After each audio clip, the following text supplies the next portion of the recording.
This is a lecture from Open Tuition. To benefit from the lecture, you should download the free lecture notes from opentuition.com. We're now going to look at chargeable gains with relationship to companies. Now, there are a lot of rules here that we have dealt with before. I would ask, please, that if you haven't done the 3 chapters on capital gains tax, that you pause this recording now and go and watch those first, because the chapters are in the manual in the order, specifically in that order, because chapters build on top of one another. So the capital gains tax chapters should have been watched before you've looked at the corporation tax ones, because information from there is relevant here. So if that's the case, can you please stop this recording, pause it now, and go and watch those and do the manual examples and the extra chapters, the extra questions, so that when you come to this chapter, some of the words that I'm going to be using are more familiar to you. So, as we had explained in previous chapters, companies pay corporation tax on their gains. They don't pay capital gains tax. And you'll see that in the previous chapters that we have looked at for corporation tax. So we're looking for a chargeable disposal of a chargeable asset by a chargeable person. And again, you'll find all that information about what those are in chapter 12. Now, a UK resident company pays gains on their worldwide assets. Again, there are specifically exempt assets that are listed in that chapter. I'm not going to go over them again here because they've already been dealt with. Okay, the pro forma.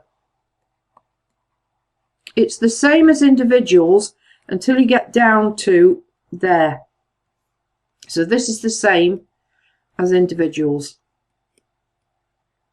Many of the rules that individuals have for their capital gains are the same here for chargeable gains for a limited company. This is new, indexation allowance. It used to be an allowance that was available to individuals, but that stopped some time ago. So disposal proceeds or market value, if it's connected person, is what you've received. Incidental costs of sale are things like estate agents' fees, solicitors' fees, auctioneers' fees. Allowable costs, basically that's what you paid for it. It may be enhancement expenses such as extensions, and then we have this additional item on our pro forma called indexation allowance. So what indexation allowance does is take account of inflation and the effects that can have over a period of time, particularly on buildings and land.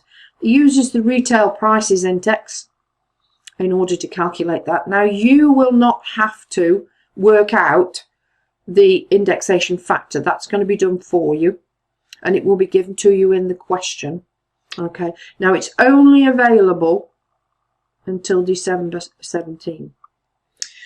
In most of the questions, can't remember all of them exactly, but in most of the questions that we've got here, the indexation factor will only go up to December 17, so you don't have to worry about that. However, in the exam, I can't guarantee that December 17 will be the only indexation factor that you be given. You may be given an indexation factor that goes after that. So, a company may have sold an asset in June 2022, and you may get a factor that goes up to June 2022. Ignore it. Okay? Strike a line through it. It ended in December 2017. So this is the formula.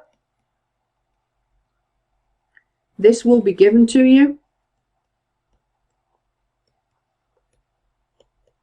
as you'll see in the questions, and that is either the cost or any enhancement expenditure.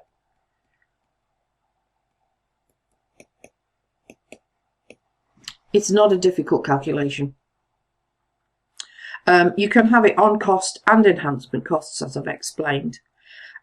Now, what's interesting, it cannot create or increase a loss. If it's going to do either of those, then it's unused. It's just simply wasted. And that's very important. Okay, that's very important that you remember that. You cannot create a loss with it. So let's have a look further at this example that we have here.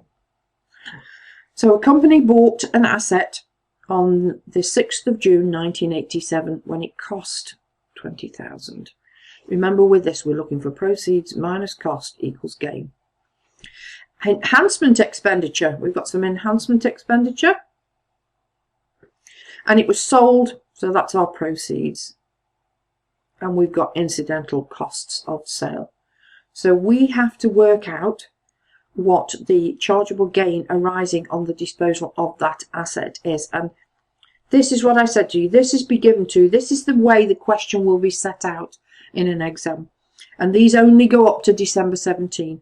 So they may say they could have given you one. Let me just show you what it might have looked like. When was it sold? October 23. And that might have said 1.9. I'll make this number up. It's just an example. So if you get one that says that on it, just strike it through. You don't need it. Okay, you don't need it. So let's do the chargeable gains on this, for example, number 1.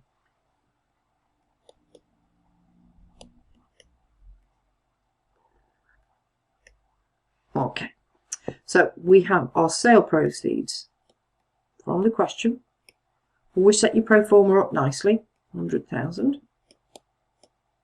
And we have costs of sale, estate agents' fees, solicitors' fees, that sort of thing.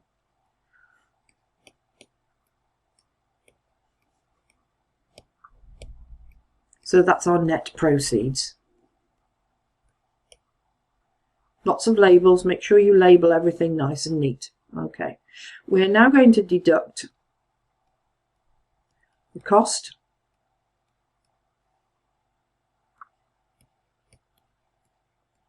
and the enhancement,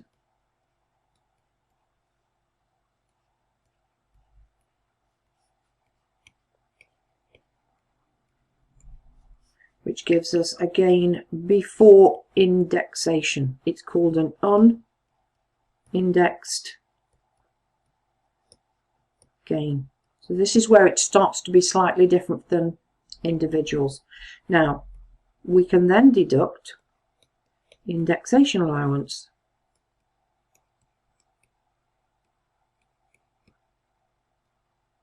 See, we're labelling everything. We're telling the examiner very clearly, this is what I'm going to do next. So we've got the cost was 20,000. Okay, so let's just go back to the question and look at the dates. So the cost was incurred in June 87. Therefore, that indexation factor covers the period from June 87 to December 17.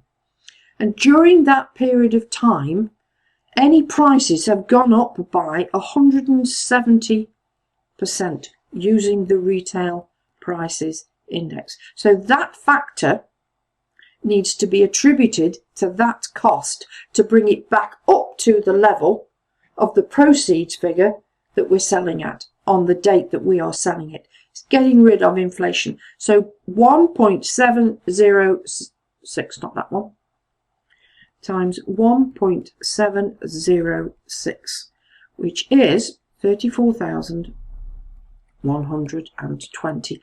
Please show your workings. Enhancement was 6,000.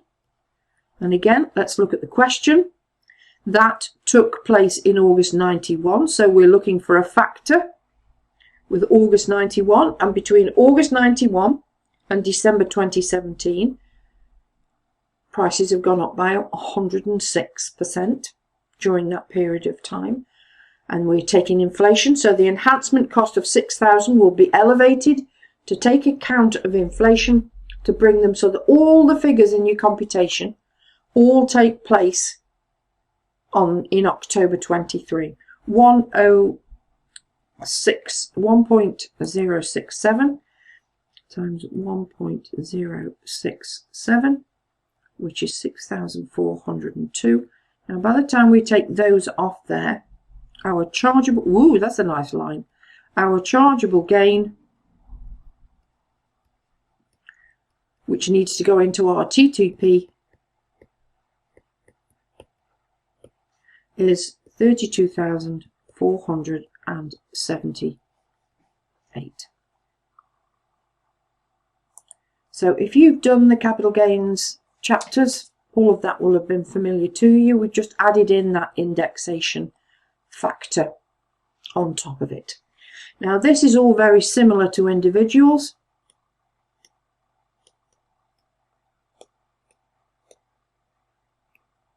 Okay, apart from this one, chargeable gains are chargeable to corporation tax, obviously go in the TTP. Losses only arise when the proceeds are less than the cost.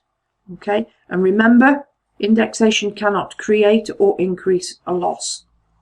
Cannot increase a loss. So say for example we'd got net of 10,000, and by the time we put indexation on it of say 12,000, it's only an example, that would create a loss of 2, wouldn't it? Can't have that. So what you would do in there is you would put in the 10,000, and then you would put in 10,000, and then you would write next to it max. So the examiner knows that you know that rule. So gains and losses, if they are in the same accounting period, then you net them off, just like we did with the individuals.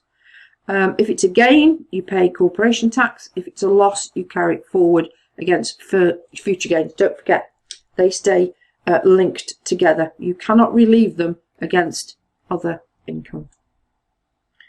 Now, there is an individual chapter about matching rules and shares for capital gains tax purposes.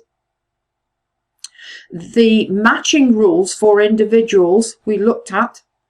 The matching rules enable us to be able to match the shares that we sold with the ones that we bought. And for individuals, it's same day, next 30 days, everything that's in the pool. Okay, look at them here. Same day, previous 9 days. That's different to individuals.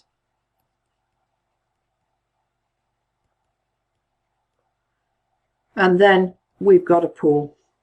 And the share pool, if we remember, records all the shares that were bought that aren't matched in the order in which they were bought.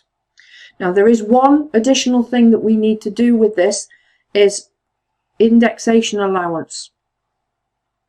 That's an added column, an added process that we need to go through when it comes to shares for limited companies.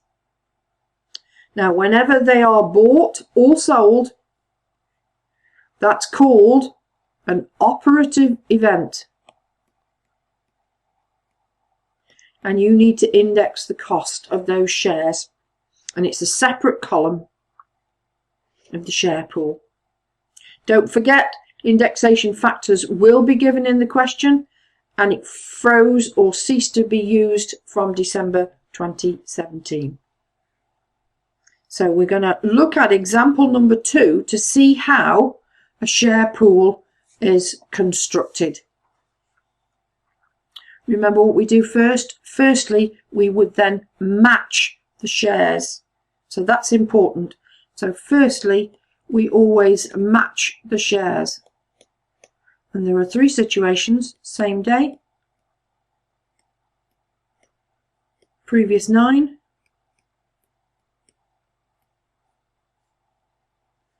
and the pool. Okay, and we're looking for, in this question, 3,000 shares that were sold. So they sold them on the 10th of December 2023. Did they buy any on the same day? Do you think? No, they didn't, did they? So there aren't any there. But if you notice, 7th of December, we bought some. So yes, there are 500 shares in the previous 9 days. So we're going to need to do a computation for that, which means that the balance of the shares will come out of the pool. Always do the match and always write down the rules. These are rules which you have applied, and you'll get marks for that to show that you understand that and how, and that you're now going to do 2 computations, one for the 500 shares matching the cost there, and 2, we're going to do one for the pool. We've got some indexation factors here. You'll see how that works in a moment. All right, shall we get started then? So we've matched the shares, so we're going to have to do 2 computations, one for the previous 9 days and one for the pool. So we're looking for proceeds less cost equals gain less indexation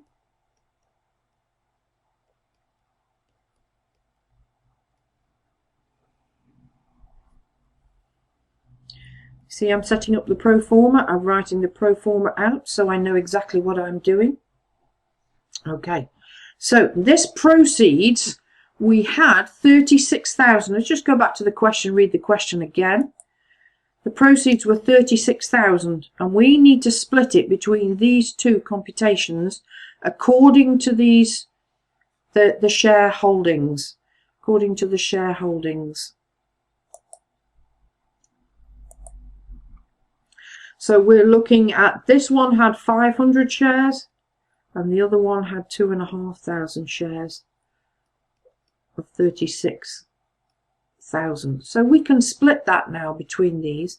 So this is 6,000 and this is 30,000. Do the maths, check that you agree with me, and check that you know how I actually got to those figures. So that would be 500 divided by 3,000, because that's the total number of shares, times 36,000 will get you to that point. So we can put that in. Now, we know what the cost of this was,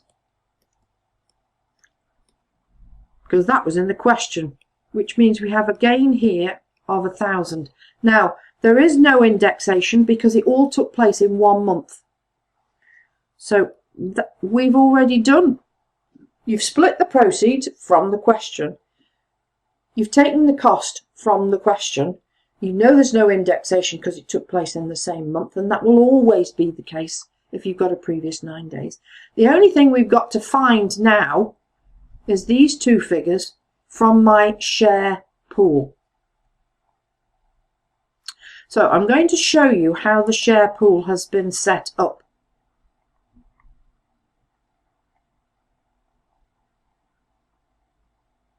That's the one. The share pool has been set up. Okay. Again, as before, the number of shares, the date at this end. Okay. The workings. This shows what's going on because we need workings now. The number of shares, the cost of shares. Now this is new. This is the indexed cost column. The share pool is all the shares that haven't been matched need to go into the pool in the order in which they arose. So go back to the question. We've got some in August 1990 and some in November 1997 because that one has been matched. So we're going to put those 2 into our pool, taking account of indexation allowance. Oh, wrong place. I need to be over there. That's right. So we add in the August 1990 shares which were bought, and we put in the number of shares and the cost in both columns. Now the next operative event takes place in November 1997. Because this is a company pool, we need to index between those 2 dates. And the factor in the question was 0.329. So 32% inflation increase between August 1990 and November 1997. The factor is multiplied by the cost, and that is added here in the indexed cost column. It is then subtotaled, and subtotals are very important in this. Okay, then we add in the new shares. We bought 2,000 and they cost us £12,000. Again, subtotal. Very important that you subtotal after each event in one of these pools. Now, the next operative event is the disposal. That's the next operative event.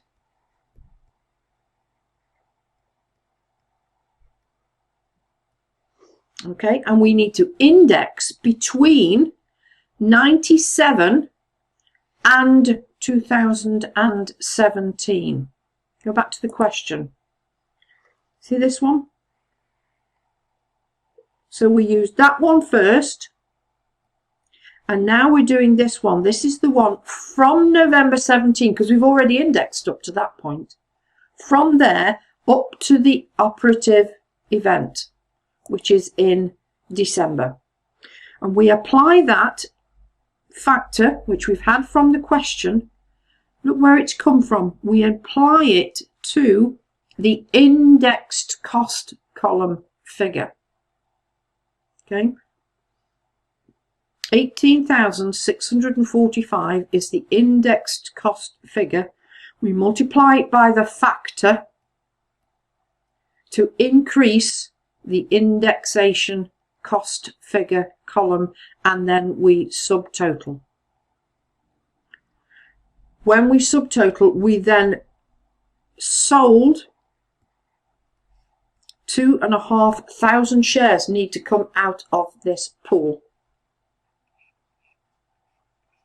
And in order to do that, we have to divide it by that, multiply it by that to get that one, divide by that, multiplied by that one to get that one. I've written it in there just now. If you've done the capital gains tax chapter, you'll have seen that before. We've done it before. But I've written it in there just as a reminder. So we have here now the cost and the indexed cost.